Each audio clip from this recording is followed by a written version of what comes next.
Well, good evening and welcome to this edition of the English Premier and Bermuda Overseas Players Show.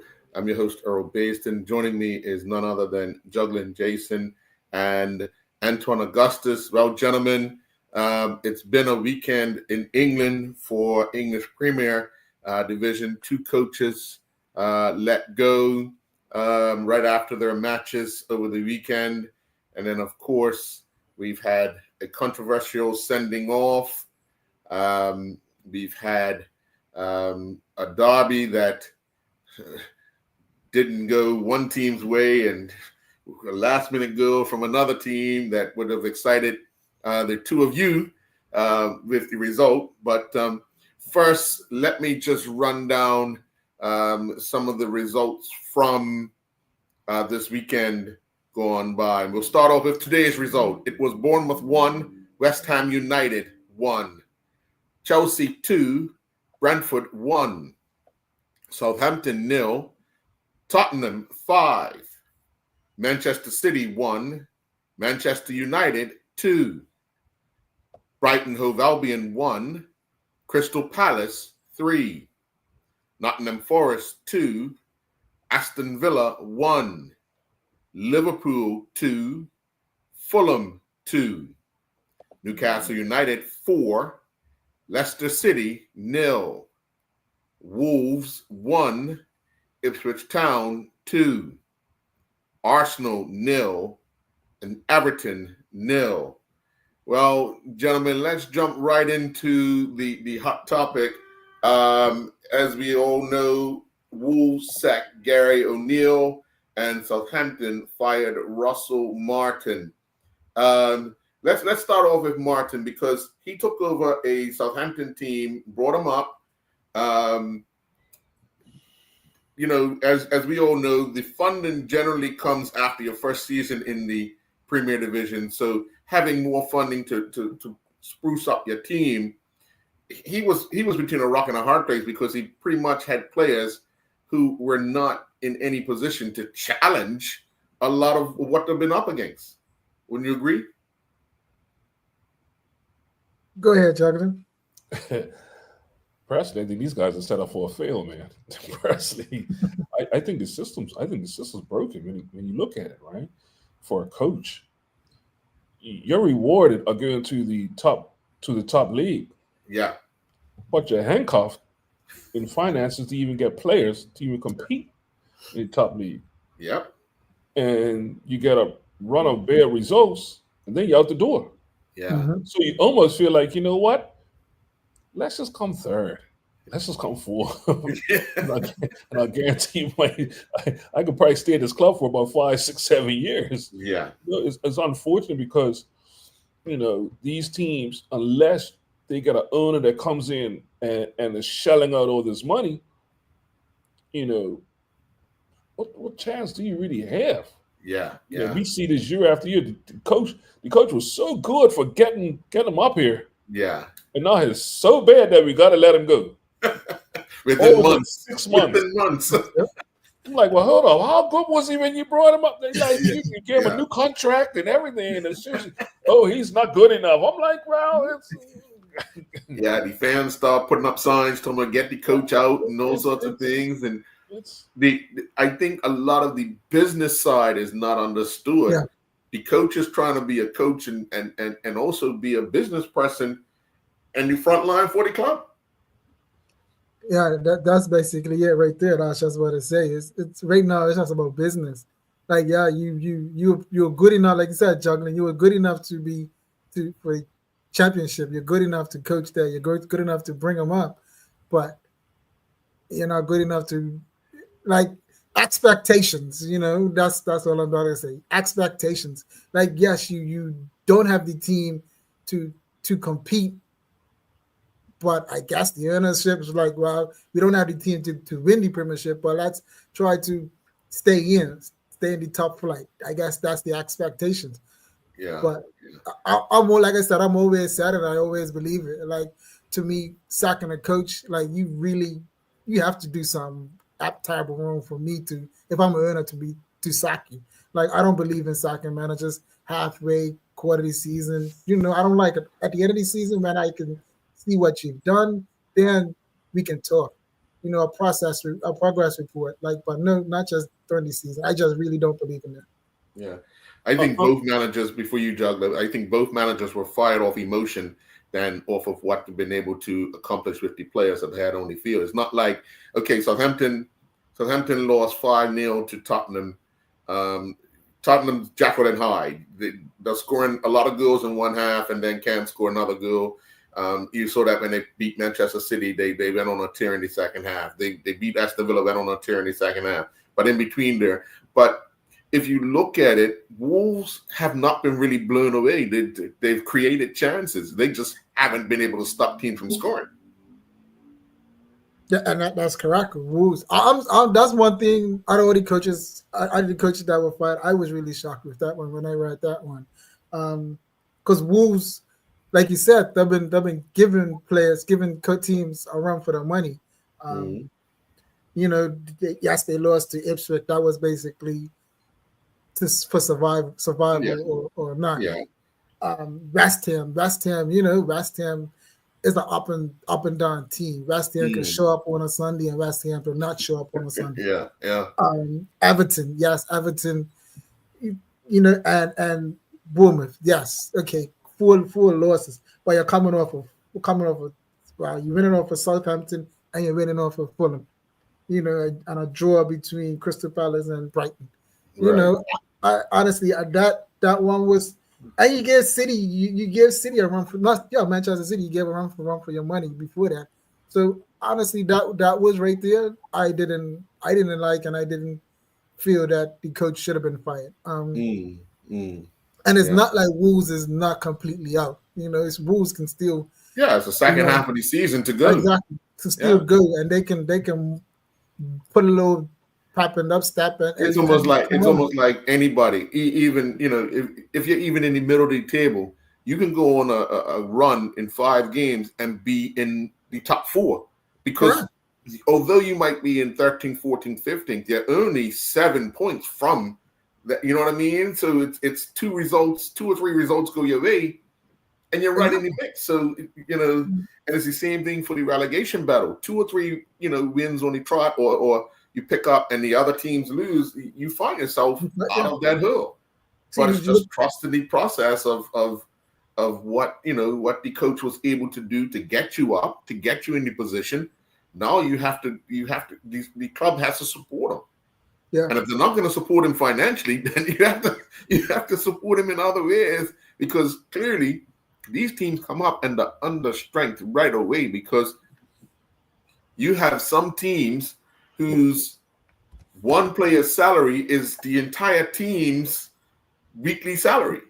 You know what I mean? So you can't match that. How you gonna? Trust me, how you gonna match it? But just you saying that, Earl, that's one of the pet peeves I do have when it comes. I agree with you, Antoine. To get rid of a coach during the season it's for me the only thing I can possibly think that you want to get rid of the coach during the season if you've lost the players, if you've lost the dressing room, if these players are not responding to you at all, right? Then something has to happen. But other than that, you mentioned about finances, Earl. Okay, so you didn't give the coach the finances to upgrade the team and get the players he wants, right? You gave him a contract, but guess what? Now you're getting rid of him. Still got to pay him. Still got to pay somebody in. Yeah, pay them. Yeah. Guess what? The first transfer, the second transfer window, you can get him players. Yep.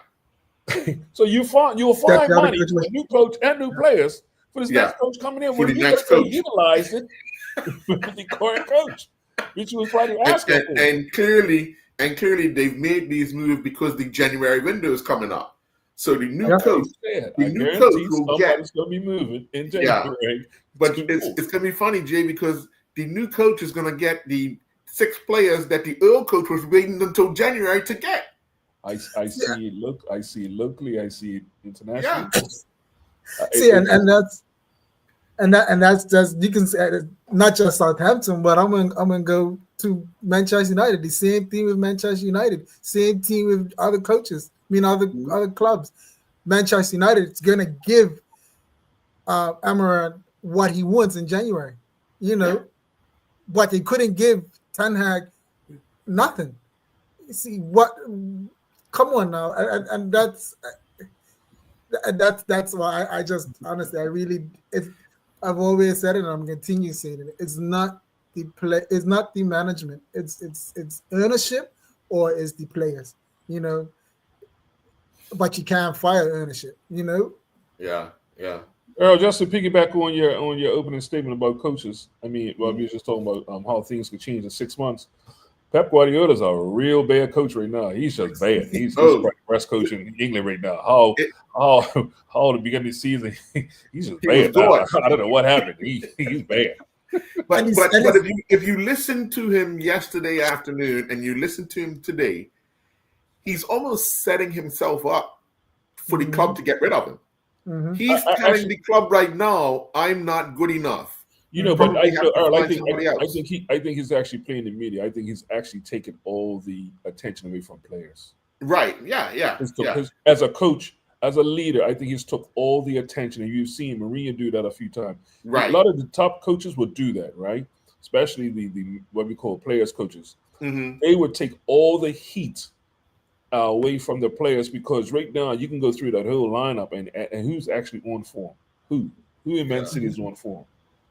But he's took all that away and said it's up to me to make sure I get them. I'm not good enough to for us to solve the problems that we have. Yeah. And I think the if you listen to the whole interview, you get the whole gist of it. Sometimes media just takes a little piece. Oh, I'm not good enough. It's not saying he's not good enough personally. They are not good enough right now to solve the problems that they have right now. Right. And it's frustrating because there's nobody in the team right now that's on form. Nobody across the board. Yeah. That's struggling, and a lot of it is confidence as well. If the game is close, you start seeing the doubt creep in the style of play. One thing I think that also people are overlooking is how many games these guys have played in the last 3 seasons. Yeah. Mm-hmm. Yeah. And team just actually looks like they are tired. Burnt. Yeah. I mean, Silva and Guardiola and Goodison, they just look tired. They can't move around in the middle of the park anymore. All that pressing that Man City was doing and side to side, and they were one of the top teams. Maybe there was the stats about the most players with the most yards running the most in the game. Yes. They were one of the top 5 teams in the last 5 seasons. Right. Well, they're probably closer to the lower third. They don't have their legs no more, mate. Legs. Aging and injuries. But I'll just put it out. I just saw a stat and then just pulling it up just now. Apparently, Manchester City is averaging 63% possession, and that's number one. They're Tottenham 59, Liverpool 57. So I don't know what City's still controlling the games. But in what areas though? Right? Yeah, I was just gonna say in what areas, because if you look at it, field, right? some teams will drop right off of them and let them control the ball in their own half. Go ahead, you could pass it around 100 times in your half. But when you get into the final third, because if you look at it, if you got 69% of the possession, how many goals are you scoring per game? Or how many chances are you creating per game? That shows the dominance of how much you're controlling the ball. That's what they're missing. They're missing somebody to unlock those lines there. And unfortunately, De Bruyne hasn't been De Bruyne since his injury. So he's still trying to find his way. Able to do that for him. Yeah. Not there. But as you said last week, Juggler, the MVP is not playing this season, and that's a big miss. It's a big miss. I mean, if you look at Haaland's still scoring, like he's still scoring all these goals. But next to him, you look at the next goal scorer, I think he's only got like 3. Yeah. So it's but if you was talking about possession, right? You could feel something's wrong, and yes, the game against United, for them to almost be on par with City in possession, that's almost unheard of in the last 5 seasons, right? But that's just something that, once again, but even saying that, United did beat City last year, Right. right? So Right. it's football is a strange. It's very strange, and unfortunately for some of this, for the Arsenal fans, they dropped some points because this was a weekend that they could have got some extra points. That's right. That's right. Yeah. Yeah. Them and Liverpool, as a matter of fact. Yeah. Yeah. Well, we're going to take our first commercial break, and when we come back, we're going to talk about that Liverpool-Fulham game and obviously the controversial sending off of the defender. We are going to be joined by Deshaun Cooper, who is back home at the top of the hour. He's back home, but he assists coaching the goalkeepers at Queens Park Rangers, and we'll talk to him about his time there thus far. We'll be right back.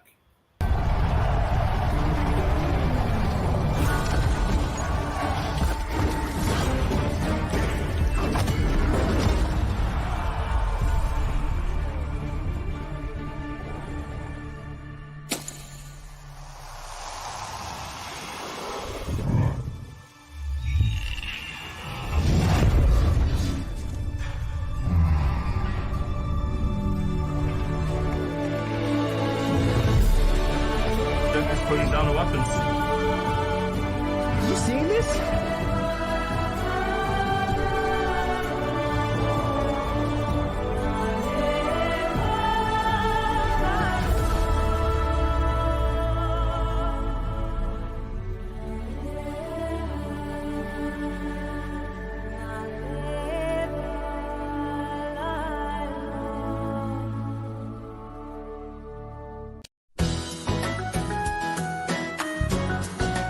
This holiday season, Lindo's is making shopping easier than ever. Introducing Drop It's fresh new website launching December 3rd. Shop your favorite Lindo's grocery online anywhere on the island and have them delivered right to your door. This year, stay fresh for the holidays with Drop It. Lindo's. Why go anyplace else?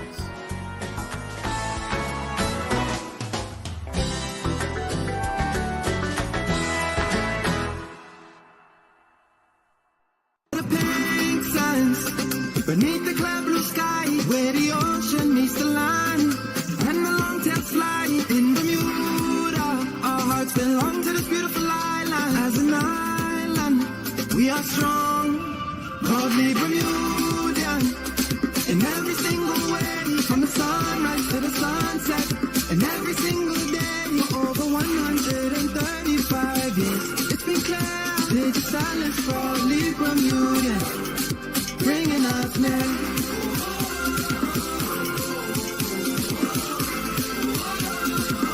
Cause we are proudly Bermudian.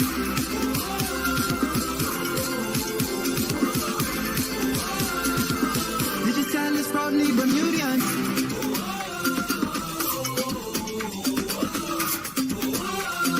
Digital is proudly Bermudian. And welcome back. As I said, we were going to be joined by Deshaun Cooper at the top of the hour. We're actually going to be joined by Cooper now. First of all, Cooper, welcome back home. It's a little warmer here than it is where you've been, hey? Yeah, very much so. Yeah, my last day in England, it was 5 degrees, and my first day back was 21 degrees. I was super happy. I was super happy, and like it was honestly like the first time you seeing the sun and different colors in the first time in like a month. You know what I mean? So it's yeah, man. But it's been great being back so far. I just got back last Sunday, so Okay. seeing family, friends, mentors, stuff like that has been great. It's been great. And obviously, thanks. Yeah, many thanks for having me as well. It was always a pleasure being on his show. So Yes, man. Well, I wanted to talk to you about how things have been materializing at a club like QPR. You're assisting with the youth and with the women at times. Talk us through just about that experience thus far at QPR. yeah, it's been great. I mean, I think I've been very fortunate to not only work for QPR but to work there in a full-time capacity. And I think one thing that isn't really common in professional clubs whenever you're with the youth teams is I've been jumped between literally the U8 all the way up to the 21s to being able to assist the men's and women's first teams. So to be able to see the different levels and to experience not just different goalkeepers, but I guess different personalities. And I think the way that they find different solutions within themselves, like you as a coach, you'll throw out different solutions or you'll throw out different things, but to see how they look to solve it naturally, to see how they deal with positivity and negativity naturally, you know, success and failure, big moments in games and stuff like that. It's been really nice to see different ways and so much diversity within the goalkeeping group within the club and even within the coaching as well, because obviously we want to deliver the same material, but we'll all have our own personality or we'll have our own interpretations of how goalkeeping is, how the game is, how life is, and stuff like that. So yes, it's been really nice to see different levels and different people and different, just different things really. Yeah. Juggler, you want to jump in? Oh, hey, welcome, Coop. Hey, you Yeah, need a suntan, bro. You need a suntan. yeah, hey, listen. Nah, man. Love it, man. Love it. I've only been home a week, man. You give me another 2-3 weeks, man. I'll be back to being brown, I promise. Something for, and actually, you know, as I played goalkeeper many moons ago, so I'm always, you know, geared towards that position. And obviously, times have changed now when you got the goalkeeper now playing an important role starting to play as far as playing out of the back. But week after week after week after week, we're seeing goals being given away cheaply of not executing playing out of the back. Now, I'm pretty sure there's got to be some analytics supporting the reasons why you're playing out of the back. But what is it? Tell us some challenges when you don't have all the players on the same. Because you'll get. We'll use since we got Antonio, we'll use Manchester United when they're brought in Onana. They want to get rid of De Gea to bring in Onana, basically for that reason, to play out of the back. Yeah. But you also got to have the players who can play out of the back with it. Tell us the challenges as a coach, because obviously with the goalkeeper coach, you know, you can teach a goalkeeper this way and that way, but how do you to match that with the defense? I think it's really hard at the young age groups, because if you get playing out of the back wrong, then it'll more than likely lead to a goal, or it'll lead to a chance, or it'll lead to something.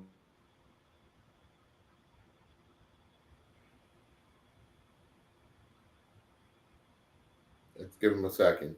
It's tough. You know, I think the best way to deal with it is obviously to put them in scenarios where it'll generate success, but not to react too negatively when they get it wrong, if that makes sense.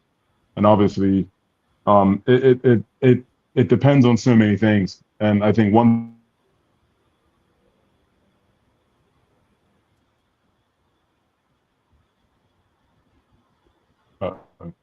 Still there? Yeah, we had the same when I was at Crystal Palace.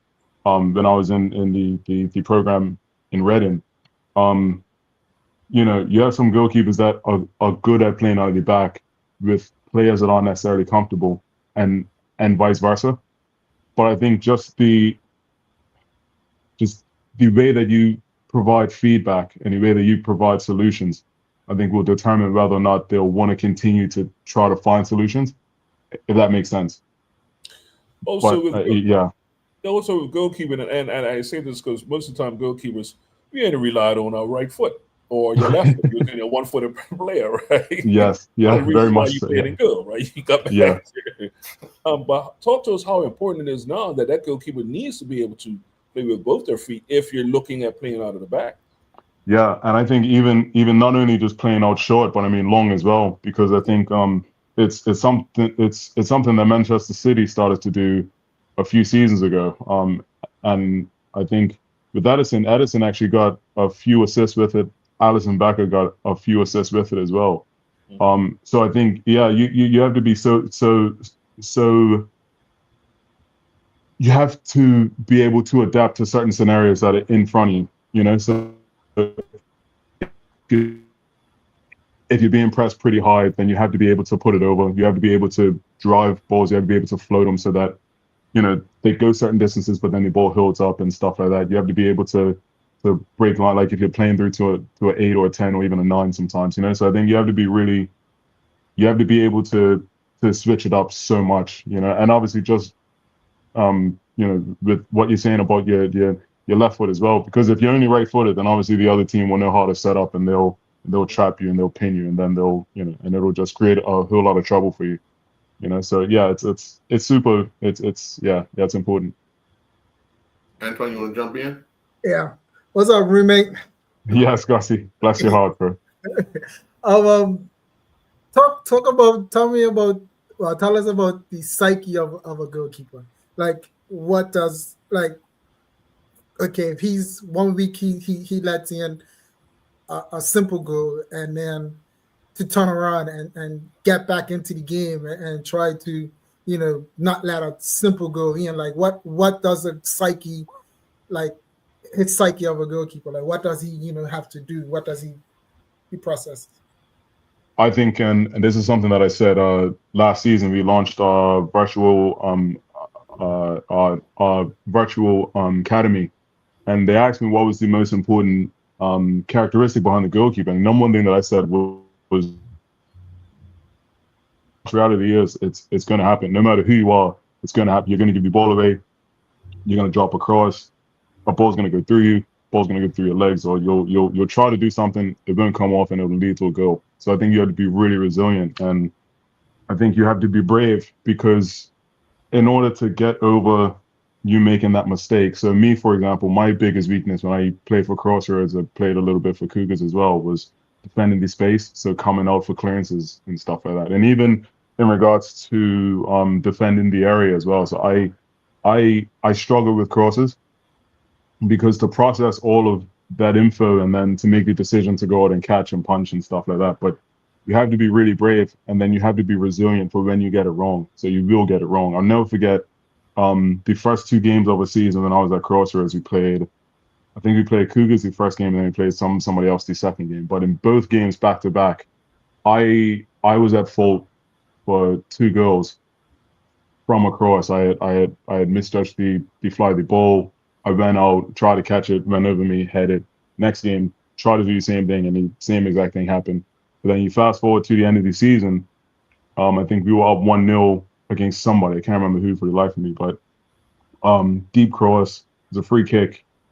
I came out, snatched it, fell on it, right? But all of that comes from being resilient and being brave, and I think accepting the fact that that's going to happen. I think once you accept the fact that that's going to happen, then I think life gets a bit easier for you, you know. And I think you'll naturally become resilient and brave after you accept the fact that that's just going to happen, and then knowing yourself and not really listening to the voices, because you'll hear tons of voices. You'll hear it from yourself, you'll hear it from your teammates, you'll hear it from your coaches, you'll hear it from spectators, you'll read it in the newspaper, you know, you'll hear it and you'll see it everywhere. But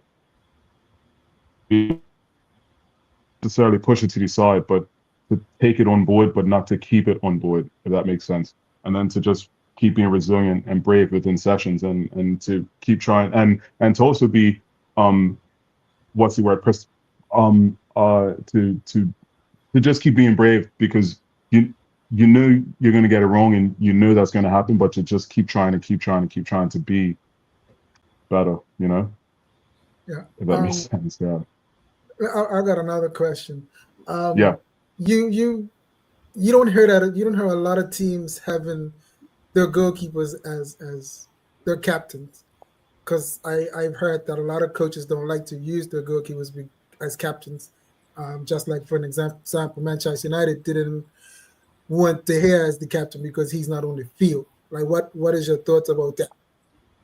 I'm pretty opposite when it comes to that, because I think the goalkeeper can see the whole pitch.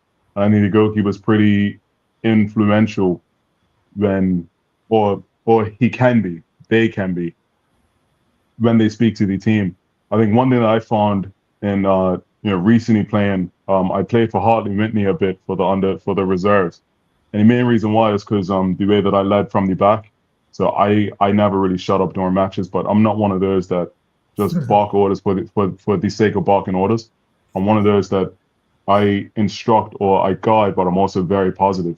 So I think you can be influential in regards to that. So I think having a goalkeeper as your captain can have massive benefits, but obviously it depends on who your goalkeeper is and if they have good psychological traits, if they have good social traits. So if you have a goalkeeper that doesn't necessarily get on with the group, then no chance. Or if you have a goalkeeper that just wants to bark orders, bark orders, bark orders, and never say well done or good job or too bad next time, no chance. Then you would just have a not necessarily bad leader, but it would just be a ticking time bomb for the rest of the team because they wouldn't want to listen to you. And if they didn't want to listen to you, then they wouldn't perform. So I'm very much for having the goalkeeper as a captain, but it just really depends on who you have and what they can offer to the group. Yeah. To speak to us about tempo of training from the as you indicated from the youth level right to the senior men's through women and all. But talk about the tempo of how coaching goes through those development of divisions. Yeah, I think for me personally, and I think it's something that when I look back, it's always something that I've tried to emphasize is the session has to be fun or it has to be enjoyable because fun can be a bad word for some people, but you have to enjoy the session because the reality is if you don't enjoy anything, it won't be any desire to want to continue doing it. So like I stopped playing FIFA because I just don't enjoy it.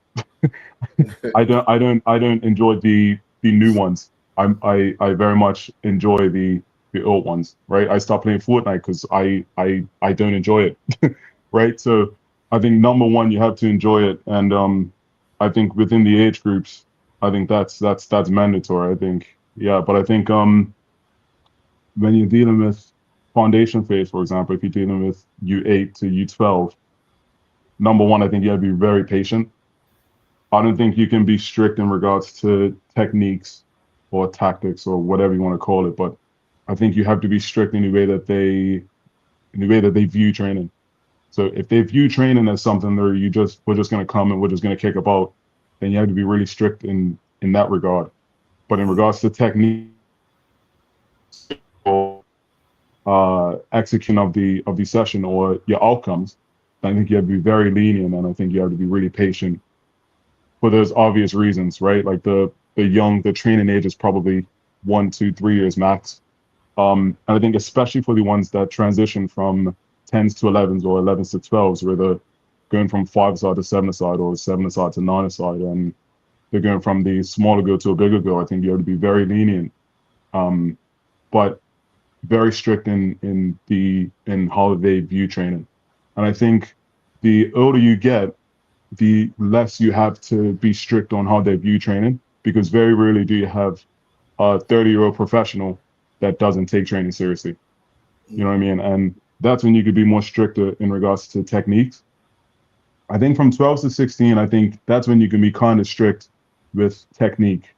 A little bit on the tactical side, because once you get to U13 and U14, obviously you're playing on a full-size pitch, you're playing 11 versus 11, and you're dealing with more space, you have to defend space, and things like that, but not necessarily as much as when you get into U18 and U21 and to first team. I think tactically, you have to be pretty demanding. You have to be very demanding because obviously each week you're going for 3 points, and in the professional world now, even in like semi-pro football, when you have footage of other teams, so you'll know that Crystal Palace will always want to do long ball, or they'll always look for set pieces and they'll always look to cross it. Versus Arsenal, obviously they'll look for set pieces now also, won't they? But from open play, they'll look to get the ball into half spaces and they'll look to cross and things like that. So you have to be really strict in regards to the tactical approach to the game, obviously, as well as the technique, right? Because if you have a goalkeeper that can catch a cross, then his starting position's irrelevant. So I think, the more you progress, I think that technique will always be strict. But I think the tactical essence of the game gets stricter as you get older. Obviously physical, because once you get into first team football and you're playing 30, 40, 50, 60 matches a season, then obviously you have to be very physically resilient. versus if you're 9 years old and you're just trying to control your movements as you grow, so. Yeah. And my final question, communication amongst the coaches. Um, how important is that? And I'm only asking because you're in a professional environment, and the benefit is what the amateurs can do as well. And I'm talking from head coach of the men's senior team right through the entire program, just so everybody understands what the end goal is. I think it's funny because we'll all have, like, no matter what club you're at, you always have a specific game model or certain way that you want to play. Mm-hmm. But when you have 10 different managers, so you have a 9s, 10s, 11s, 12, all the way up to the first team, the women's first team, they'll have a certain way that they see the game, irregardless of game model or how you want to play. So you have tons of people that do want to play out of the back, but you will have 1, 2, or 3 that want to smash the ball, which is great, But I think the relationship between staff super important, because I think mainly to gauge how they view the game. And I think us as goalkeeping coaches, I mean, for me personally, and again, this isn't just with this is with all the programs that I've been on, including the national team.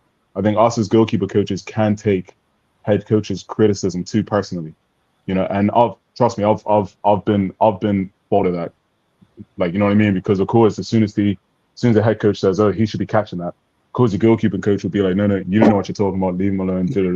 And vice versa, Right. But I think if they both come, if they both not necessarily know each other, but if they know each other's views, then I think they can respect each other's views, if that makes sense.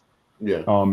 So I think, I think having a good relationship, or at least having a good knowledge of what each staff member looks for, or what each head coach wants, or what the priority is from the goalkeeper, I think that's super important. Yeah. Juggler, you got a final question? Yeah, cool. A parent who has a young kid here locally, around the age of 13, 14, 15, obviously probably starting to get very serious about football and what the potential locally players, coaches probably saying, hey, you could probably do this, you could do that. Boarding schools are calling things. You as a goalkeeper and coach, what are the things that you'd be looking for? Because sometimes we get caught up in, we spoke about it earlier, about expectations, right? You can be in one, be here in Bermuda, and all these are big expectations for you to this, that, and the other. But as a coach, when you're actually looking and assessing kids, what are you really looking for? Me personally, because obviously, and out there we have to look at goalkeepers from when we scout, when we have trialists and things like that. Myself personally, what I'm beginning to look at, besides the obvious things, so like the technical corners, obviously, they have to have good hands, they have to make big saves, they have to be able to get crosses and one. I look at the social corner a lot, and I look at the psychological corner. So if you have a goalkeeper that can make tons of saves, but they can't recover after making a mistake, then that's a massive red flag for me. Or if you have a goalkeeper that's good in some areas, but has to develop in one, and you're telling him that he has to develop, and you're showing him certain things and things like that, and you're giving him feedback, and he isn't receptive to it, or he's very defensive towards it, then that's a massive red flag for me. So the thing that I'm starting to look at personally is how's their personality?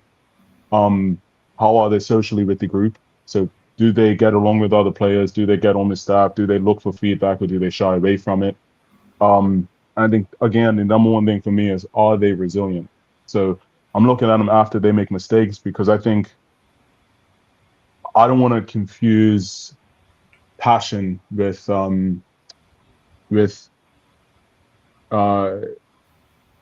being able to process how they feel. So a goalkeeper would make a mistake, they kick the post or they punch the post, and you're saying, yeah, man, yeah, that guy's very passionate. But meanwhile, he just can't process what's going on. So I think we get confused a bit with that as well. But I think for me, I think the psychological corner and the social corner is two massive things that I look at personally, because I think at that age, I think you can, well, not necessarily fix, you know what I mean? You can't fix people, but you can work so much on the tactical and the tactical, kind of the physical. Half the time it's something that they can't control. You know, like if someone's naturally going to be 6'4", great, and if they aren't, then you know you can't really do much, can you? But yeah, but I think in the you know, in regards to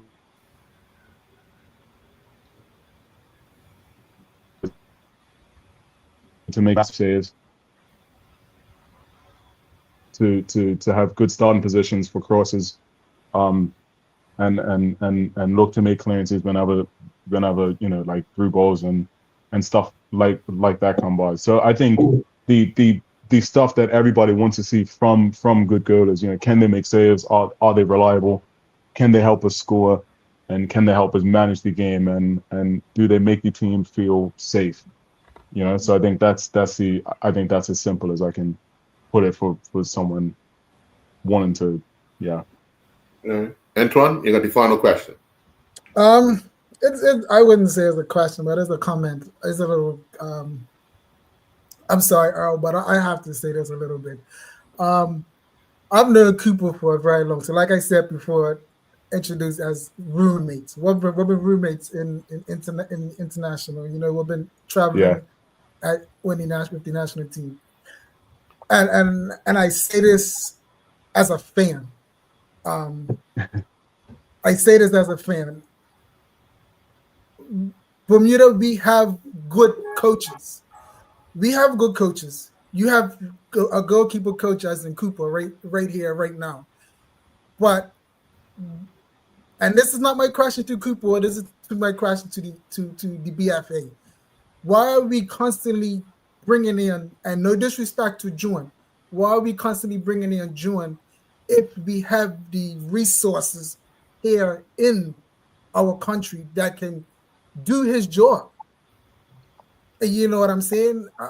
And it's not just goalkeeping coach, but different type of coaches that we have here in Bermuda that we can use. And like I said, Cooper is a very young, up and coming coach. Like I said, I'm seeing Cooper from Cougars, Crossroads. I'm refereed. We're traveled. We've been roommates. And honestly, I feel that Cooper can do the job, and I'm advocating for Cooper. I feel Cooper can, if he wants it, I don't know. If he doesn't, but I feel that Cooper could be a good choice to be goalkeeper coach for the senior nationals man team. And that's like I said, that's not a question, but that's a comment, and that's I'm talking as a fan of Bermuda football. All right. Well, there you have it. Thank you, bro. I appreciate that, guys. Yeah. Well, Cooper, thank you very much for joining us and bringing to light your journey thus far with Queens Park Rangers, and hopefully that may continue for many years to come, and doors keep opening for you in your career as a coach. And hopefully that day that Antoine just indicated that you are in the national setup and you're helping out the Bermuda boys prepare for international competition. All right. Thank you, guys. Thank you so much, guys. It's always a pleasure. Yes, indeed. We're going to take another commercial break. When we come back, we're going to be talking about that the red card with Liverpool and Fulham to finish the show off. We'll be right back. Over the pink lines, beneath the clear blue sky, where the ocean meets the line, and the long-tailed fly in Bermuda. Our hearts belong to this beautiful island. As an island, we are strong, proudly Bermudian. In every single way, from the sunrise to the sunset, and every single day, for over 135 years, it's been clear. It's silence, proudly Bermudian, bringing us near.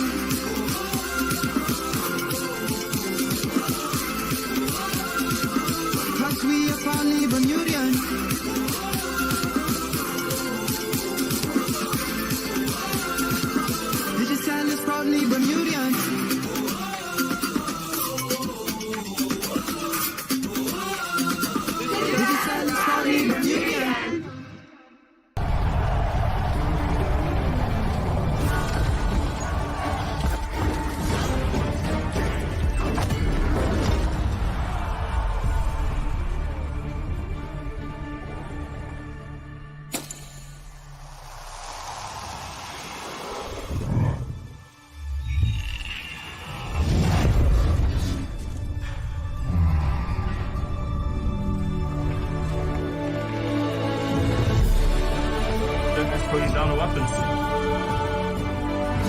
this.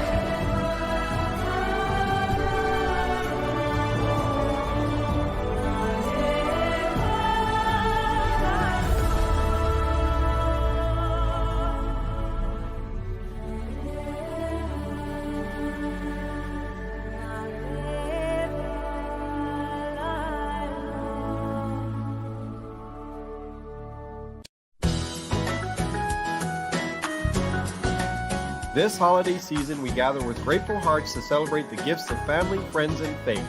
Lindo's is here to help you fill your home with warmth and joy, from traditional holiday dishes to festive treats that make every gathering special. However you celebrate, let's help make it memorable. Lindo's, why go anyplace else?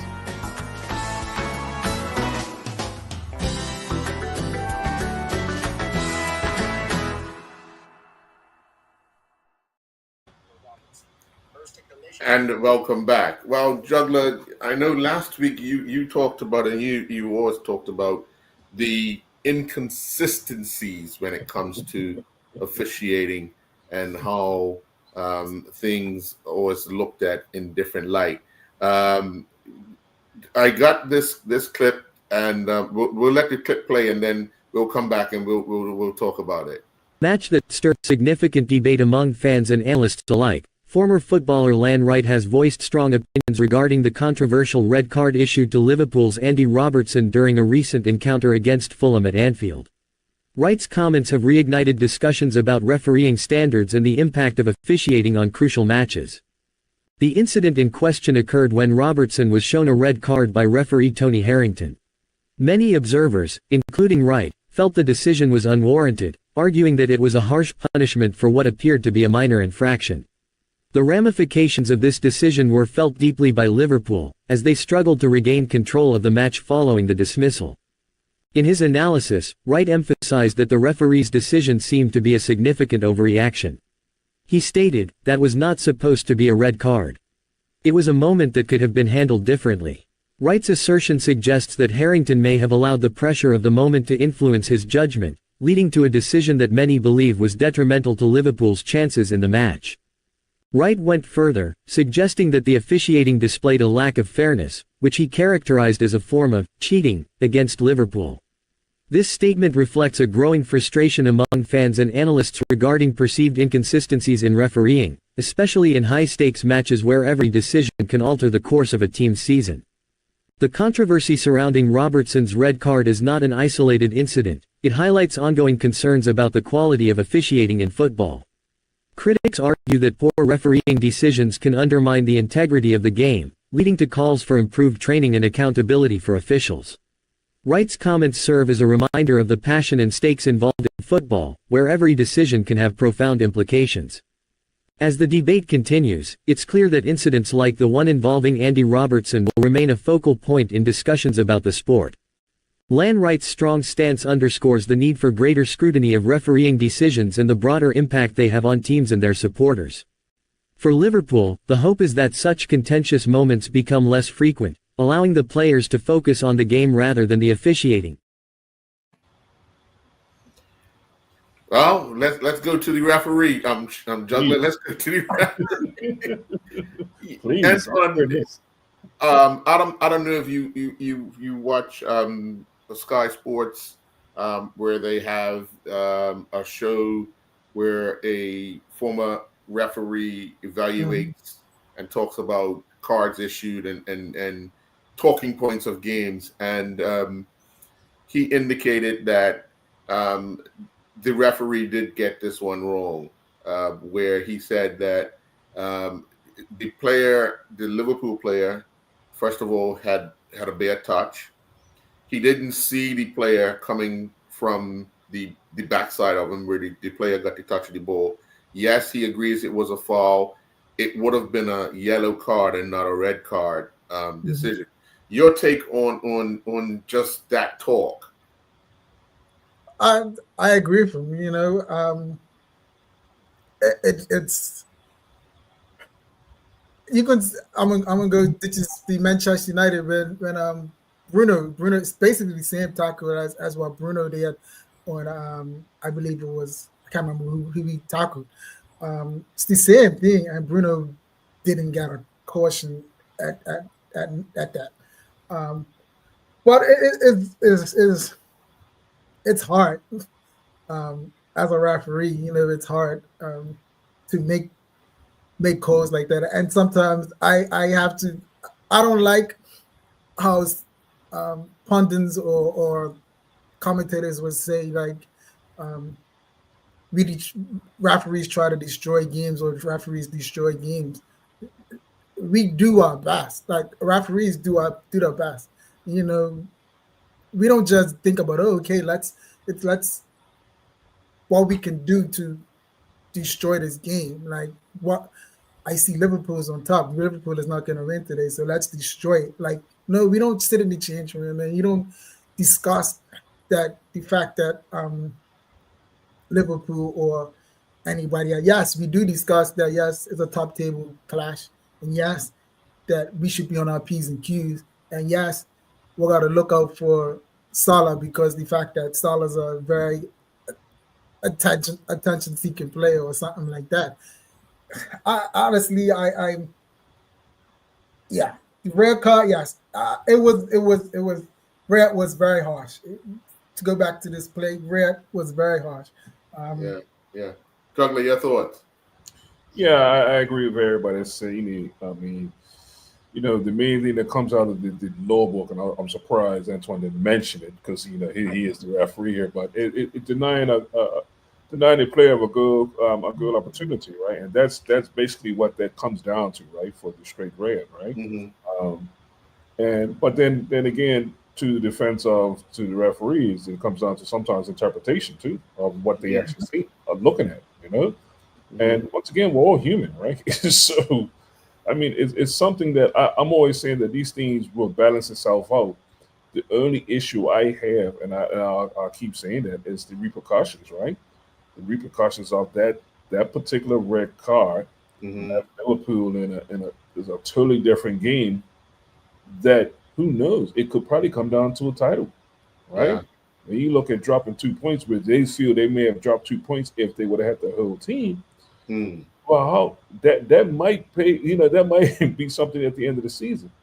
Whereas, you know, it's hard for, you know, sometimes we talked about it last week. We're seeing coaches be basically canceled, being fired over bad decisions. Yeah. But unfortunately, and I will agree with Anton, I don't think there's no perfect world for this. Really not.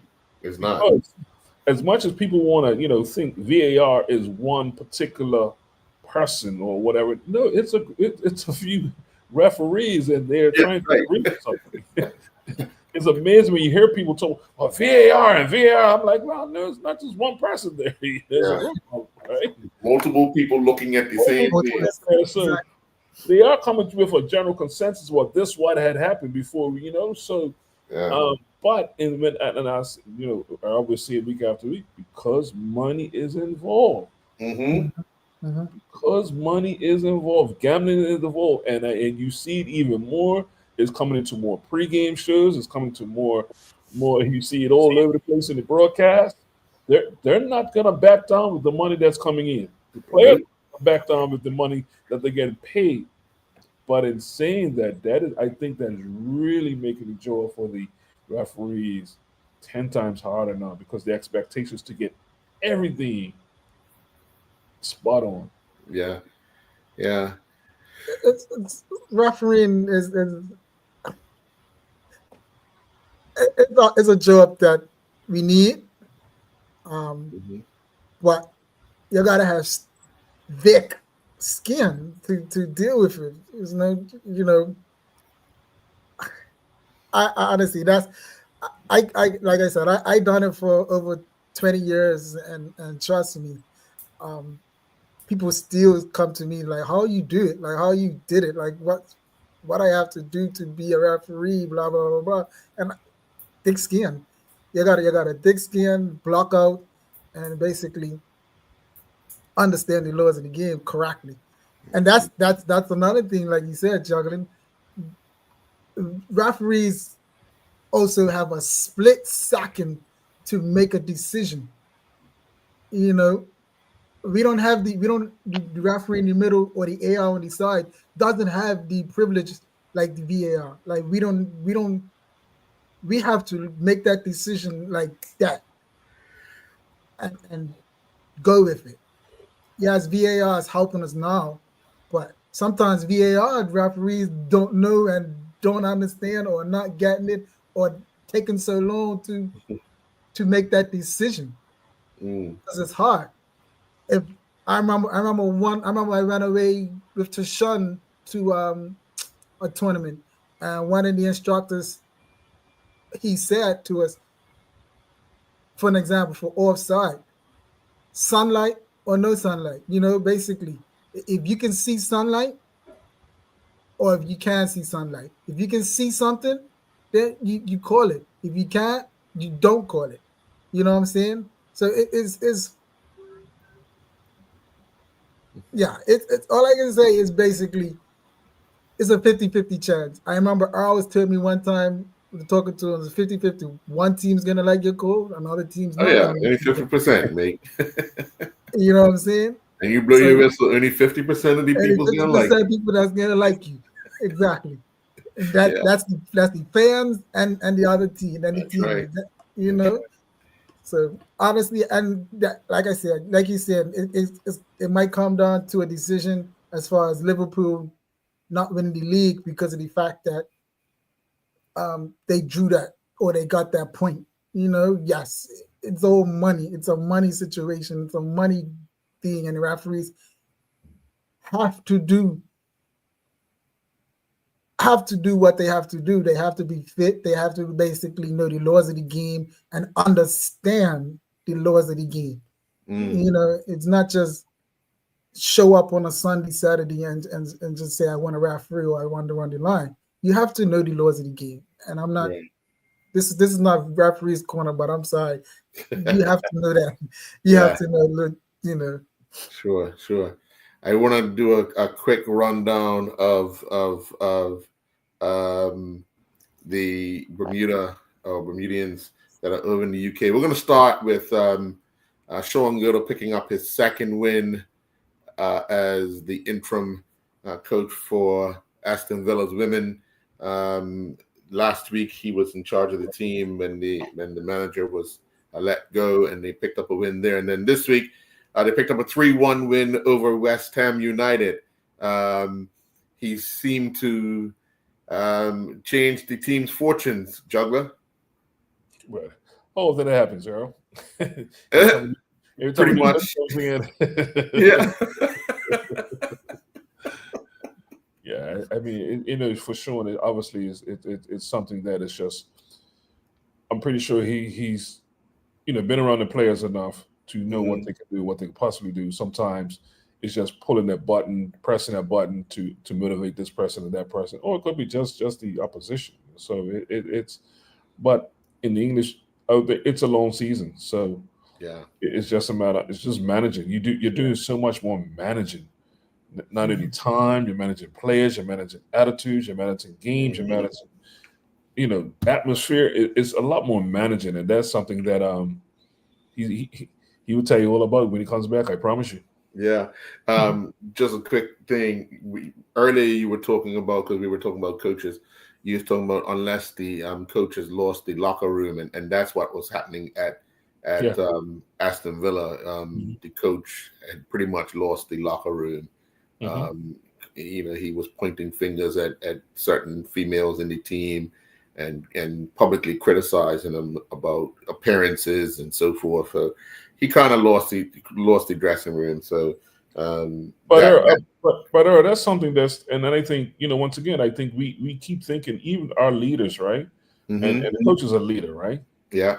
And you expect, even as parents, right? Kids expect the parents to be strong when times are rough.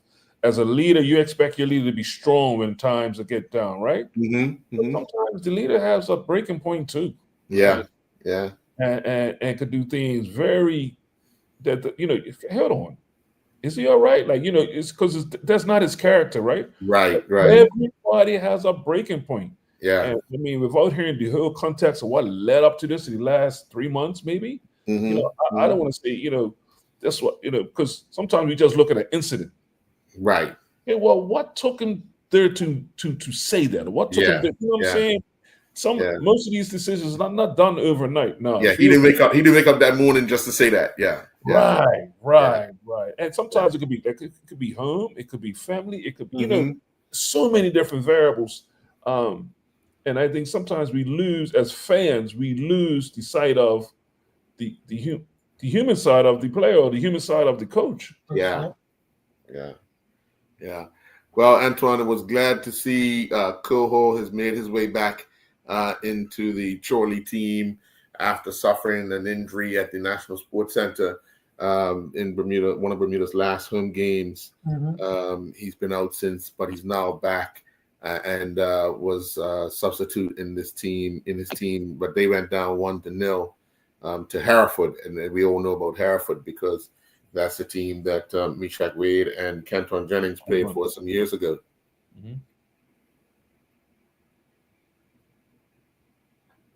Hello? Yeah, and now, also over the weekend we had Nathan Trott and his FC Copenhagen team. They were playing in the Denmark Cup, going into the second leg of their match against Kolding IF. They were up 3-1, and they won the game 1-0 to win on aggregate 4-1. So Nathan doing his business over in Denmark, and then you had Kenny Thompson and her AFC Bournemouth teammates. They bowed out of the FA Cup for the women, falling to Ipswich Town 1-0. Kiana Dale's United of Manchester, FC United of Manchester, they had a heavy defeat going down. I think it was like 9-0. Jasmine Spence and her Newport teammates, they cruised to a 3-0 win.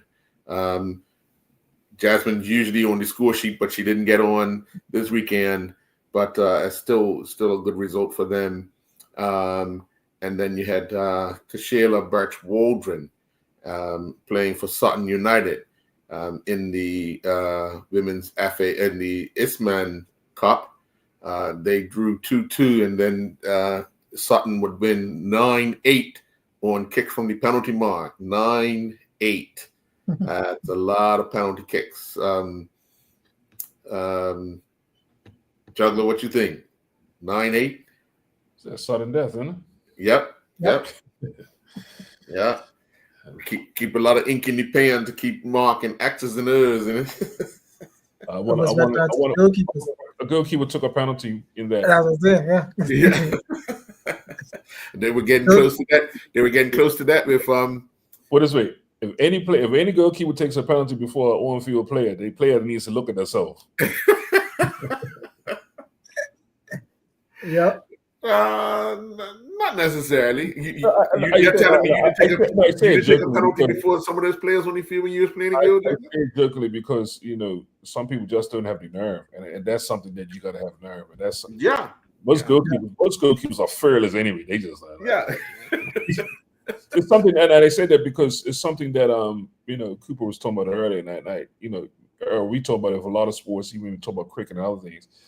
It's having a short memory. Right, and goalkeepers have a short memory when it comes to stuff. So that some people might say the brain dead, but they they go up there and kick, man. Now you just hope they get it on target, but most goalkeepers that I've seen around visualize themselves as a striker. So when it comes to a penalty, they want to take it because they want to prove to everybody around that they know what they're doing and putting the ball away. So when the opportunity presents itself. I can score goals and I can save goals. That's right. And Eva Frazzoni actually was in action against Cooper's QPR. They played in the league match, but that ended 1-1. So well done to Eva and her teammates. On the men's side, obviously Naki and hold on a second. Naki's Bristol City, they were held to a 1-1 draw with, again, Cooper's Queen's Park Rangers. at Ashton Gate on Saturday, and then Kizai Martin, he was an unused substitute as his team went down 2-1. Harry Twite enjoyed better luck with his Loughborough student teammates. They secured a 3-1 win over Corbytown. Reggie Lamb's Needham Market, they played out a scoreless draw with Southport. Dale Eve was an unused substitute in Albert Church's 1-0 loss. Can you stop right there? What's going on with that situation? Because he hasn't been there at that club that long. Is that a coach's decision, or he's come back from injury? What is the deal with that? I think it's coach's decision. Where he went back to Albert Church just before the international break. The not this last one, the one before that. And he played for Bermuda, and then this international break he didn't play for Bermuda, but he's been on the bench ever since. And it's been for me, I think it's just been a coach's decision.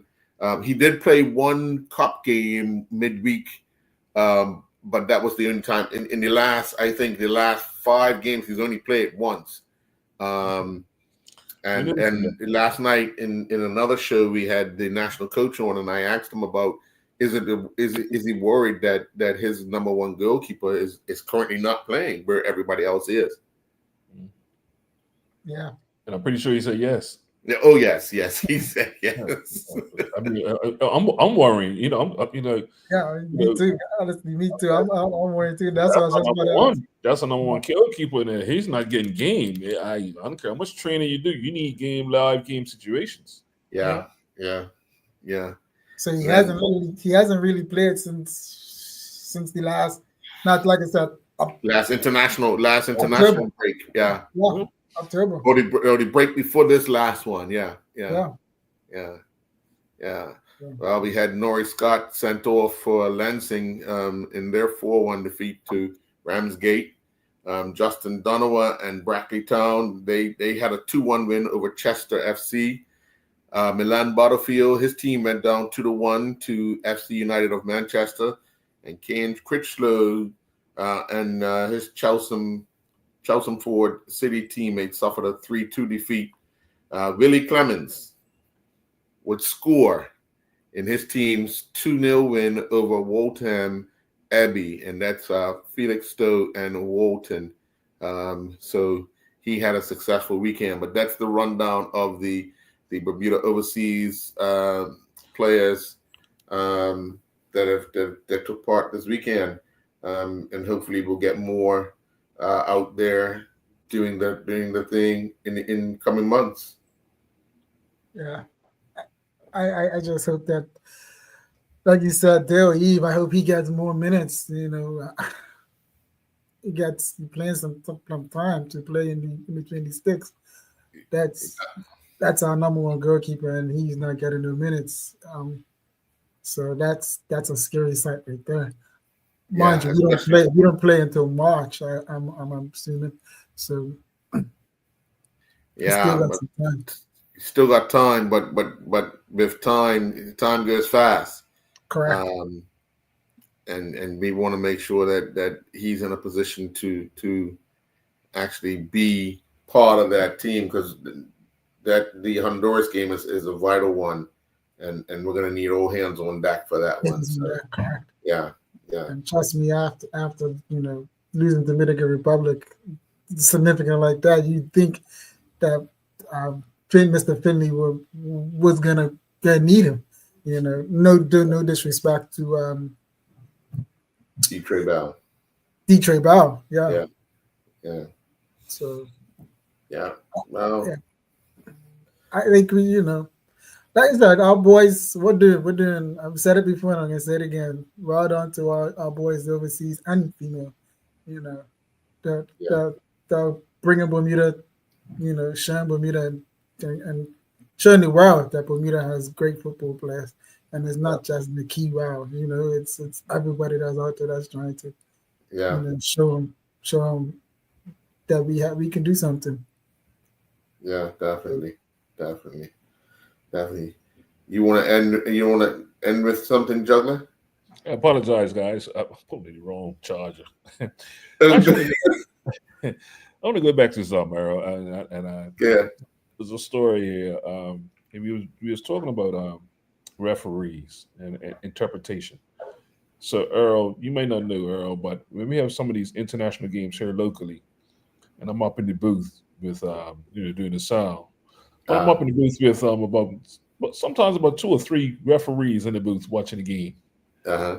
And I could call out some names because Antoine comes in a few days, a few nights. You got Francis in there, you got Lyndon in there. Yes. Sometimes you got coaches in there, and it's amazing how Earl, you can see one play can have 3 different opinions. Oh, trust me. So juggler. Imagine what it looks like. Those guys sitting around that VAR screen.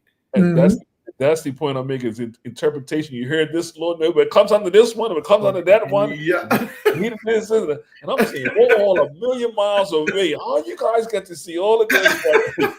But hey, and all of them got that, and they all know exactly what happened. I'm like, but the referee, I'm like, but I only say that there's a joke because interpretation. Go back again to interpretation of what you actually saw, what your eyes saw, what my eyes saw. And the difference, juggler, is this: they're looking at it from an elevated viewpoint, where the referee is at the level of which the incidents are taking place. Oh, man, I've heard it all, Earl. Was he in a position to call it? No, he's not in the right position. I've heard it all, Earl. I sit in the right corner, I'm just laughing. Listen to me. Turn me like so people could hear us. And that's what I was just about to say that, Earl. I said, how many times I know Jason wanted to just press that little button so you can go around the whole stadium. A little mini Bermuda version of VAR. Am I lying, Antoine? Am I lying here? No.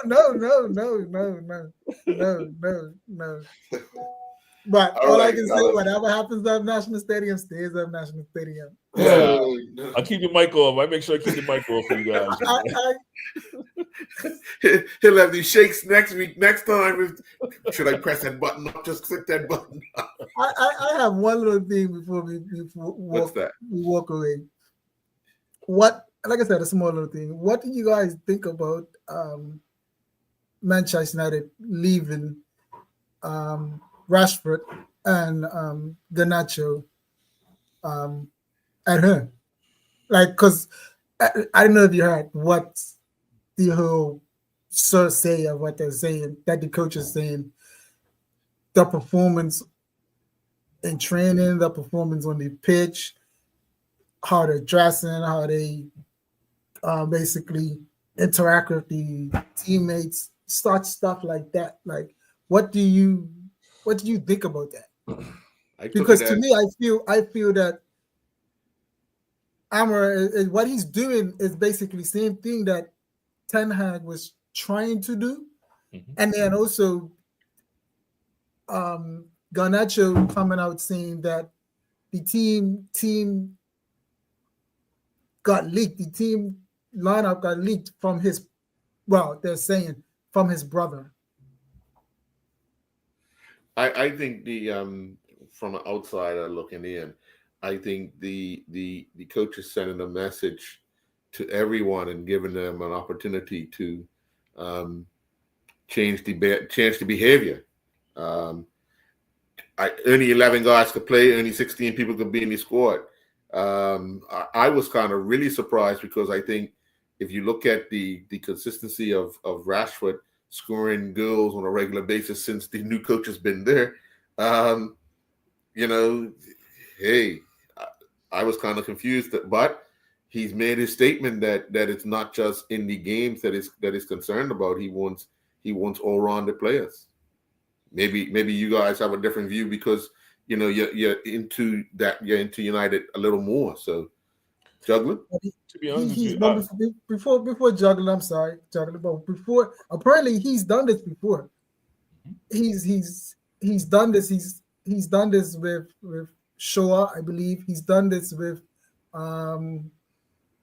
Eriksson. He's done this with other players, but because of the fact that it's two like you said, two scores, two prolific scores, and two people that influence the game was sent to him more. I think you said it just right there, right? I think that's, and this is really when the coach doesn't come out and say exactly, because he really didn't call. He mentioned both players, but he didn't mention what offense each player did, right? Yeah. He generalized it. He Yeah. generalized it, right? Yeah. And because of what's happened, I mean, those two's form has been very inconsistent, right? And like you said, Antoine, there's been rotation in the team almost every game, period, since he's been there, right? So for whatever reasons, he's left somebody out. Not everybody's made the 20. Okay, we look at it, we look at the bench, and we can see a few people that's missing every week, right? I will say this. Most coaches, and I won't say most coaches I've seen come to United, probably the last 3 or 4 coaches, within the first month or so, they have tried to step their authority as the culture of how they will love the culture of the club to be. Some have been successful, some haven't been, right? I remember when Mourinho first got there. Remember, it was a big thing with him and Juan Mata.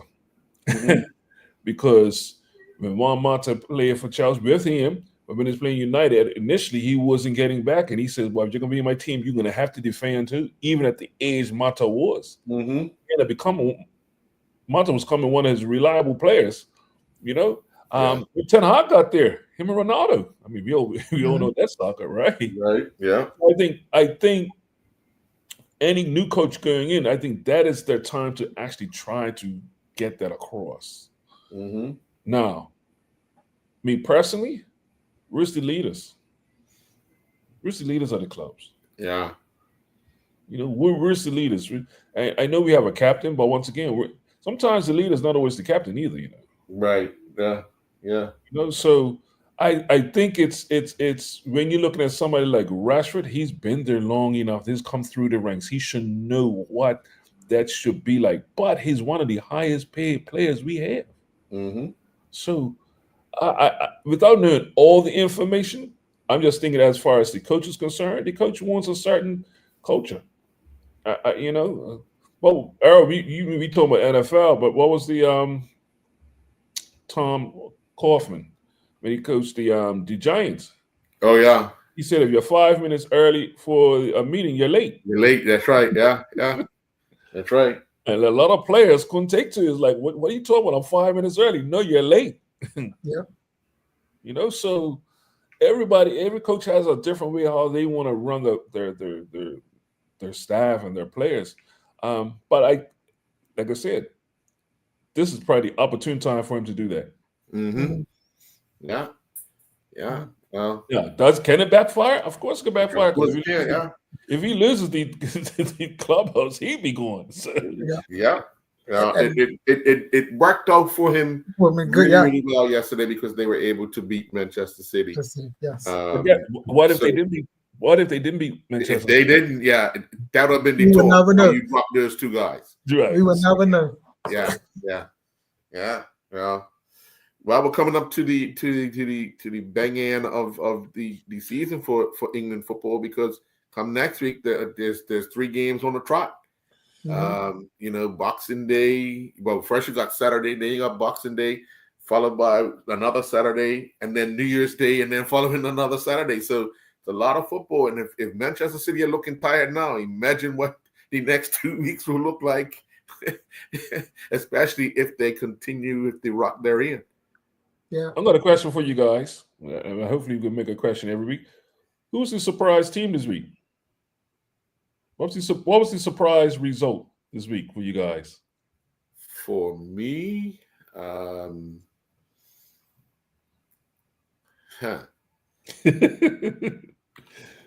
So Arsenal, like you said, Arsenal. I felt that Arsenal would have, should have, taken 3 points.